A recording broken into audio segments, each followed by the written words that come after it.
The way I decide what film I want to make and what film I make is really what film do I want to see. The reality is that we are not so original. None of us is so original. If you really want to watch this movie, chances are there's gonna be other people that want to watch this movie. I almost kind of always knew that this would be a feature film. In Spain, indie features normally are funded with public money. And that's when it all started to crumble. The market thought that this film doesn't deserve to exist. It's not good enough. The world of cinema rejected it. Everyone says no, you can't make the film. I didn't want to play this waiting game, which sounded absurd to me because I wanted to make this movie and I needed to find alternative ways. That's when I started looking for an alternative path and I found NFTs. The rich people, what they want is their house being clean, but they don't want to see who cleans it. It's weird. Like, ideally, they would have a machine that cleans it all and they never have to have any interaction with it. Like, the house is clean, the food is cooked, but I don't know what happened. But the reality is that there is a person there and that's what creates conflict. So that was the real seed. I feel like this story is important and I want people to watch it.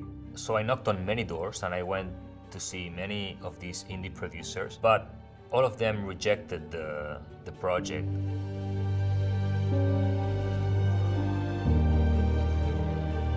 Amazon and Netflix, ICA, ISEC, Telecinco, A3 Media, who also said no.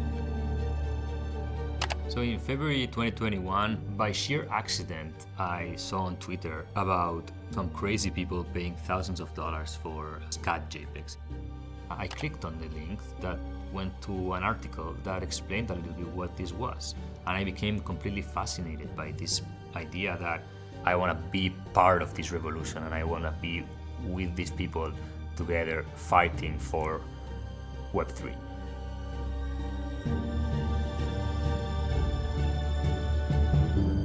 In June 2021, I got a direct message on Twitter from someone called Tony Herrera. And then he said, let's jump on a call. I have an idea for you. I learned about Miguel through Twitter. I saw his profile. I seen that he was a director for the short that I had seen on HBO titled Calladita. He really loved the short film and wanted to find ways to distribute it using Web3. Miguel was basically saying, look, I really like this idea. I liked his idea, but I told him, look, Tony, the short film is behind me. But what I really want to do is I want to make the film a feature film. I want to make the short into a feature film. And I'm trying to find ways to finance it. And he said, hey, this is a good opportunity to have a director make a movie with NFTs. I spliced the short film in pieces and used clips and still frames of the short film as the art of the NFTs, so that people would collect a little piece of the short film and that money would be used for the feature. So funding a whole feature film with NFTs was a crazy idea in the summer of 2021. No one had ever done anything remotely similar, but at the same time, craziness was the name of the game on NFTs at that time. So finally, on March 2nd, we launched the collection. We launched the collection.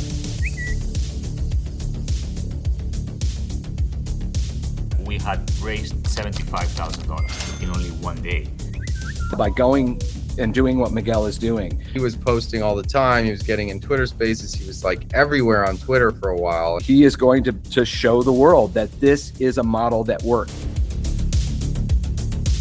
Today we're here with Miguel Faus. That is Miguel Faus. A fellow CryptoPunk, Miguel Faus. Speaking to everybody and anybody that would listen to him about Calladita. To produce the movie, that was something unique and different, so I thought it was a cool idea. He reached out to me and said, hey, we would like to put your art in the background. I think it's really awesome. Use and see that in another area in pop culture in the movie. If you buy a certain amount, then you could become an associate producer. And I just went and bought I just did it because I really liked the idea. He raised most of his money himself because he was DMing and creating relationships with apes, with punks, with anons. Calladita was the first film ever to get funding from a DAO via an on-chain proposal. All of the members of this organization decided that works. Let's throw money into it. Eventually getting the attention of Stray Bits, who is, I think, still to this day, the biggest stakeholder in Calladita. The reason why I wanted to support Miguel is because he was doing something that no one else had exactly done. He wanted to be the first to really kind of to fund this movie entirely by NFTs, out of Europe, and he was pushing the space forward. That's exactly what punks did in the beginning. That was why I was very interested in punks, because they were the Wright brothers. They were the first that put this thing into motion, this Cambrian explosion of NFTs, of ideas, of utility, of what was possible. And Miguel's movie was pushing that forward once again. Well, I mean, initially, I was perhaps overly excited, which is why I said I would put in 200, but realistically, I had to step myself back a bit and put in something more approachable at 50, 56, or what it ended up being. Around May, when we had raised almost 600,000 euros and I felt like we have already enough money to make the film, I was ecstatic. But then a terrible blow came from the taxman. My tax advisor called me and said, there's a new regulation in Spain. The tax authorities have made it clear how it has to work for NFTs, and it's 21% across the board, and you have to pay 21% of everything you've raised. Most of our NFT backers were foreigners from around the world. They were not Spanish and not from the European Union. So we don't really need to pay VAT on these sales. The problem is on the blockchain, everyone's anonymous, so you can't prove that they are from America or from Japan or wherever. So if I explain this publicly and say to everyone, hey, please send me your passport now, that's insane. I'm not gonna do that with hundreds of people who had bought our NFTs. But there were a handful of people who had bought our highest tier NFTs that had spent a lot of money, and the VAT for those sales was already a huge amount of money. And I contacted one-on-one, and some of them agreed to give me their information so that I could explain to the Spanish authorities, look, this is this person, they bought this NFT, they live in Australia, no VAT here. So I ended up saving some of the tax money in that way. This was very hard to accept and a very hard blow to the project, but it meant that I had to keep going and sell more NFTs. I started looking for the main collaborators in terms of heads of department and creative collaborators. Antonio Galisteo, who is the DOP, I was working with him on some documentary work that I was doing as a day job, and so we were getting along very well, and I had talked to him a lot about Calladita, and he really liked the short film, and so it felt very natural to work with him on the feature as well. For the other heads of department, I didn't know so many people in the industry in Spain, and so I didn't have already a close group of collaborators, but it was more like this guy knows this guy who is available and is good, and then I met them, and if I felt like I vibed with them, then they would join the project, and it was kind of like that. But we ended up assembling a great team of people, a lot of them very young and very eager and enthusiastic about the project, and some others more experienced, so it was a great balance. I was honestly wondering why nobody else was visiting the spot, because it was awesome. Like, to see all the people working there and the whole crew, and they were also warm-hearted and just beautiful with each other, but also very professional. Like, I've never been to a place where everybody knew what to do in what second for reaching a specific aim. Amazing. The first thing that is very important to me is that each actor is different. They are all human beings, and so the job of the director is to adapt to them. We don't use actors in order to make films. We make films with the actors, and so once you find the actor that you feel is right for their role, it's very important to surrender the role to them and let them be the lead creator behind the role and be there to support them. Whether you give them more or less freedom, in my opinion, has to depend on what they need in order to be the best version that they can be for themselves and for the story. ¿Todo bien? Sí, sí, señor. ¿Está cansado de las ratas? No se preocupe, porque llegó por fin Ratafin. La rata la llevamos hasta el fin, también apto para tóxicos. Paula Grimaldo is an absolute miracle of an actress, and she is incredible in the film. She was already amazing in the short film, and I've always, since I worked with her on the short film, been sure that I wanted her to be the lead actress in the feature film. Al fondo del camino a la derecha. Hola. Hola, Claudia. Al fondo del camino a la izquierda. And I never had any doubt that she could carry a whole feature film because I could see her power and presence. She is such a hard worker, but has such innate talent and power within her. Her work is incredible. I hope she will win many awards because she deserves them. We've been super lucky with the whole cast. Ariadna Gil is a huge star of Spanish cinema with a very long career. I felt very fortunate to get to work with her. From the moment she read the script, it felt incredible to me, and then we had a few calls. Perdona, tengo que coger. I realized very quickly the wisdom that she has and the very deep understanding of character, but also of story that she has, and so she was so helpful in the last couple of rewrites of the feature film. Not even about her character, but about the whole story. She saw things very clearly, and any note from little to big that she gave me, I always found a lot of value in them. Señora Roca, ¿de qué es la escultura? De piedra. And then I want to say a couple words about Nani Tobar, who plays Gisela, who is so funny and crazy. One of the most beautiful things to come out of Calladita is her real-life friendship with Paula Grimaldo. You can see on the screen that Ana and Gisela become really good friends, and that cross the screen into the real world because they are now very good friends. And then Luis Bermejo, who plays the father, is so funny and so brilliant, and I just love him. He's an amazing guy to work with. ¿Y aquellas islas de allí? Las Islas Medas.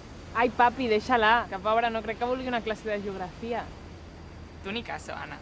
Claudia, the daughter, is played by Violeta Rodriguez, does an amazing job playing her. She's the real-life daughter of Ariadna Gil, and so that also creates a very interesting connection, even though in the film the characters of the family aren't very connected, and that's purposeful. Violeta was always so fun and thrilling to work with, and also such a professional and hard-working actress. And Paul Hermoso, who plays Jacobo and is also very important in the film, he does a spectacular job. I think Paul is gonna be a star. It's just a matter of time, and it was a pleasure to work with him. He's a great guy and an amazing actor. One of my favorite scenes of the film, and the one that was probably the hardest to film, but also the most intense and thrilling, was the sexual blackmail and then aggression scene. No. Que estáis con su dinero. No te pongas nerviosa.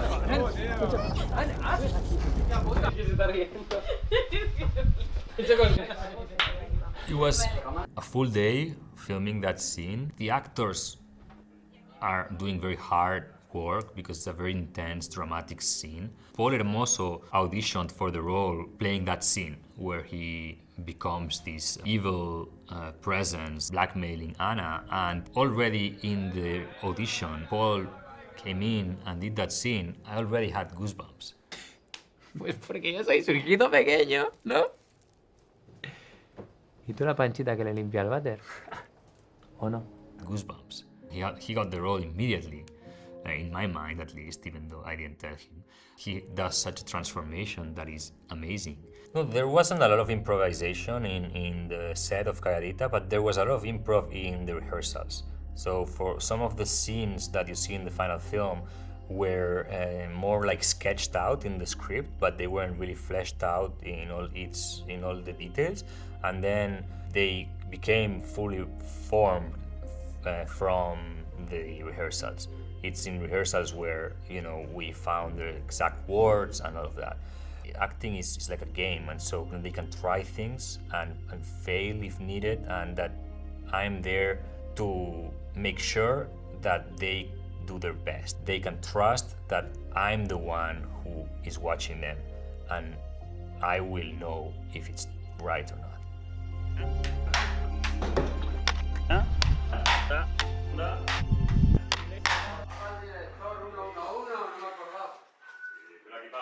Calladita, both the short film and the feature, to me is essentially a film about freedom. In the film, the sea represents this freedom. The film starts with a view of the sea, which first thing is that the sea is a public good.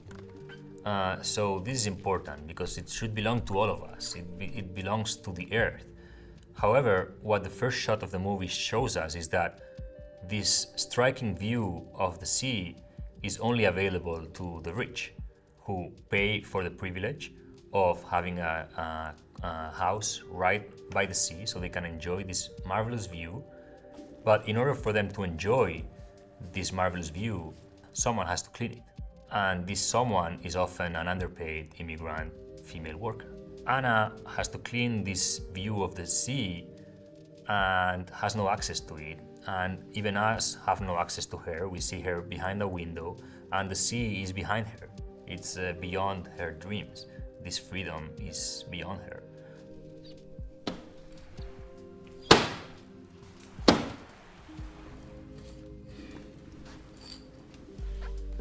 Whereas in the end, this striking view of the sea becomes the place where she enjoys a beautiful swim. By filming it from up there and showing it in a striking view that almost seems like a postcard, we might be suggesting that this is a little less real than we would hope. The thunderstorm behind Anna and Gisela when they go on the bike to the party was one of those very happy accidents that happen in cinema. They are going away from the thunder, the storm, they're leaving the negative things behind them and going to a party. That was the same night when we shot the whole party at the beach, and so we almost ended up having to cancel that shoot date because it was raining cats and dogs and it was a horrible thunderstorm. Luckily, it ended by midnight, and so we could film the scene. In Calladita, very often you see characters through windows or through arches of some sort. In any case, there are elements of the composition that are creating frames within frames. This was very important to me because it emphasizes the idea of separation and distance between the film and the characters. It's a stylistic device to help with the satirization and the absurdist nature of what we are portraying. Because if the camera was very close to the characters, then we are showing the emotions of the characters from a very close point of view, and so we are empathizing with them, we are with them. Whereas when we distance ourselves and go farther and even put things between them and us, we can have a more critical distance and we can intellectualize and hence realize how absurd this is.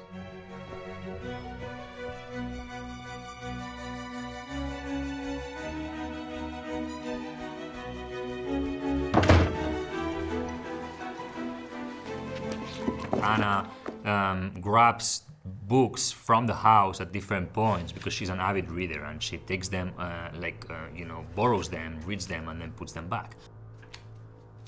And one of the books that she takes is the Hagakure from Jacobo's room.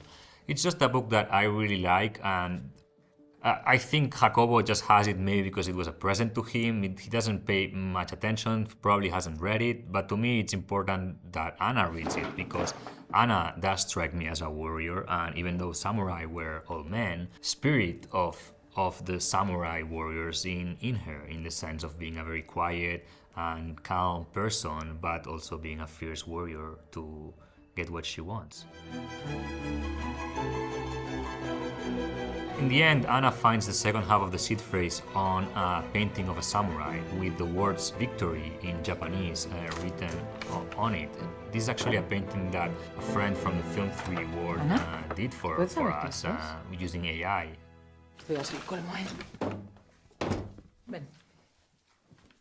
All these pieces of art, they all have their history in the crypto world. If you didn't know, because there's a lot of traditional art throughout the film as well. But if you didn't know, which was which, it's all art. You can find my CryptoPunk in the background if you're eagle-eyed while watching the film. Miguel has a way of wanting to reward the people who are backing him and believing in him. And so he wanted to showcase a lot of the NFT art that his backers owned from their own personal collections. When I started looking for crypto art to put in the movie, I immediately thought that I would love to put some art by Claire Silver. Claire Silver is one of the most prominent AI artists in the world. She had just released a collection that had many artworks, and so I was diving into the collection and seeing what could work, and I discovered these two paintings, and both show a woman at the center looking at a landscape. And I immediately had the idea that this would be amazing if we used these two paintings in the same place to show the progression of the film, essentially. This painting is right outside the bedroom of Jacobo, because Jacobo's bedroom is the place where the crypto things of the film are happening. And so it's the place where Anna will discover crypto for the first time and realize that there is a seed phrase there that might have some meaning. ¿Qué haces con mi seed phrase? And then we see this painting of a woman by the sea, which didn't have a very particular meaning beyond the sense that it's a very Calladita image. It's a woman like Anna, and it's the sea, which is very important in Calladita. So it's like, it's like life as usual in Calladita. But then in the end, in the same place, this painting has changed and is now Anna presiding over the hell that she has created for this family, kind of like she's leaving this world in ashes so that she can live and be free.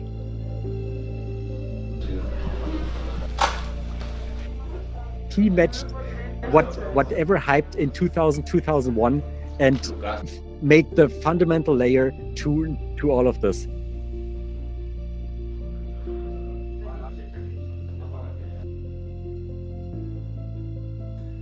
There were many shots that weren't planned and weren't in the storyboard. Actually, it's funny because I like to do very thorough shot lists of all my films, and I've always done it, and then I do some doodles for storyboards.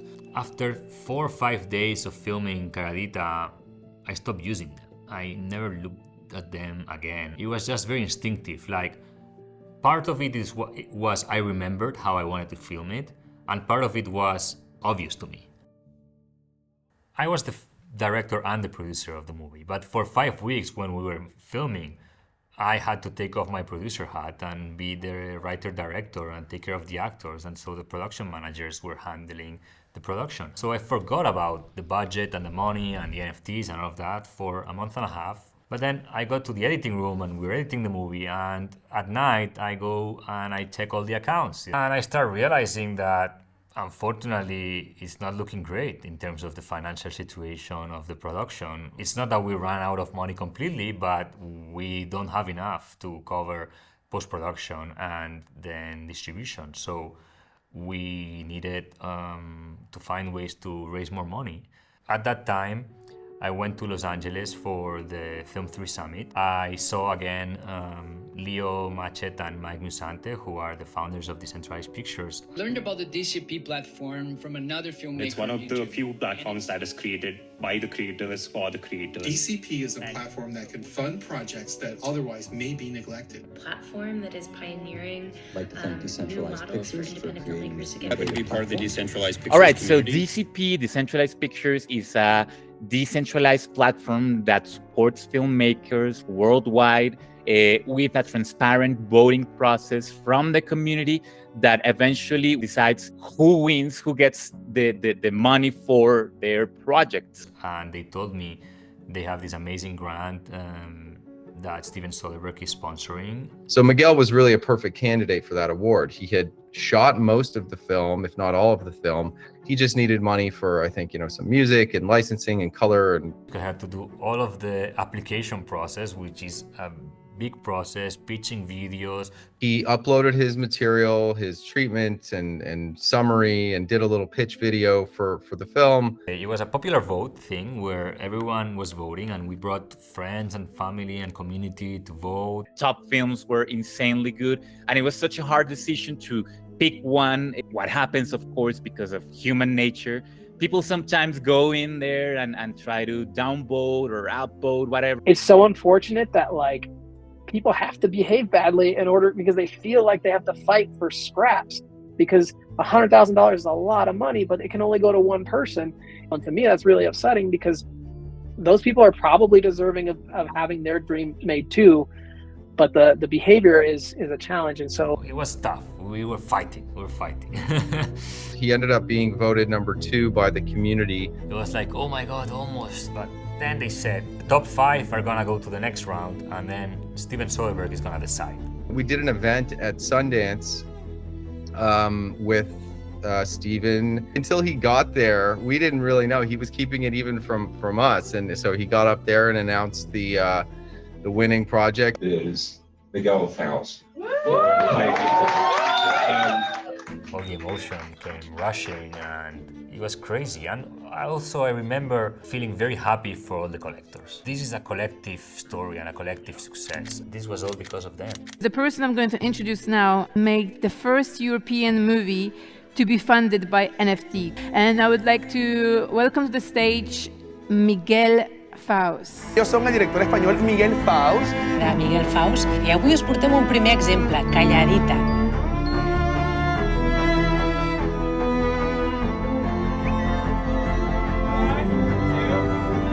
Calladita ended up premiering at an amazing festival in Estonia. Actually, there were some collectors, and they were so proud, and I was so proud of the community that I had created. First, I want to congratulate Miguel for making a beautiful movie. We all value films that have voice and shed light into areas that may not be familiar. Maybe some people it is familiar, but I really value that. So it's one of a kind, and that's the thing that interests me personally. The main Spanish premiere was in Malaga Film Festival, which is the biggest Spanish language festival in the world.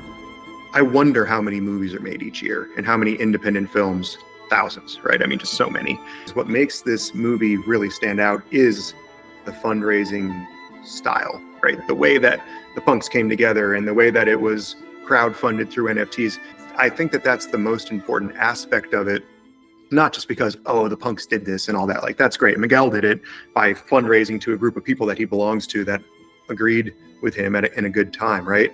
For me, it's like a punk movie, it's like anti-establishment. Only big shot can produce movie, but the little guy in front of his computer, they can't do nothing. But I say, well, why not? If I buy a few NFTs and I can produce, a movie, I say, that's really cool. So I say, okay, we produce it, and this movie is going to be released, and this is something magical. And yeah, we're delighted with the way the film turned out. Miguel did a really great job with that film. In 5, 10, 50 years from now, this will be a pivotal, very historical movie and moment in film history.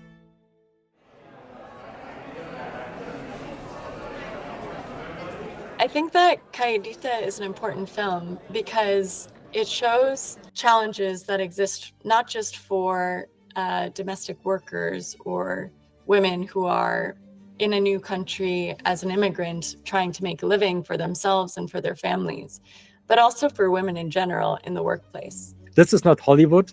This is something which is important, and it gives a lot of hope to all the people. And currently we are in the global situation where those political shift is happening a lot, and people moving around countries and building their new lives and having the potential. Especially in 2024, when we're getting, ripped around by corporations left and right. But the working class is always the one that gets pinched the hardest anytime anything happens. And I like that this film spoke specifically to that class. The story itself is one of somebody who represents a group of people that are invisible. Whether you're an artist and you're invisible, or you're a laborer and you're invisible, you're a woman and you're invisible. It's just a very powerful, entertaining thing to feel, but also emotionally powerful as well.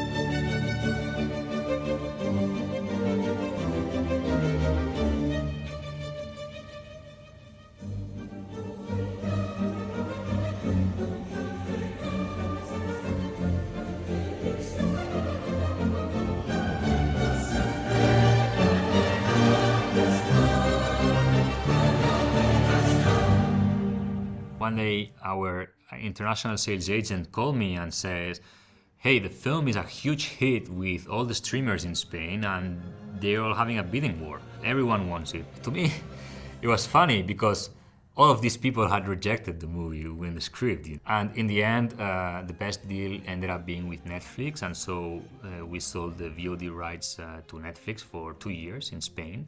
We proved that this model is not only possible, but it's right. This model of NFT financing makes sense, and great movies can come out of it.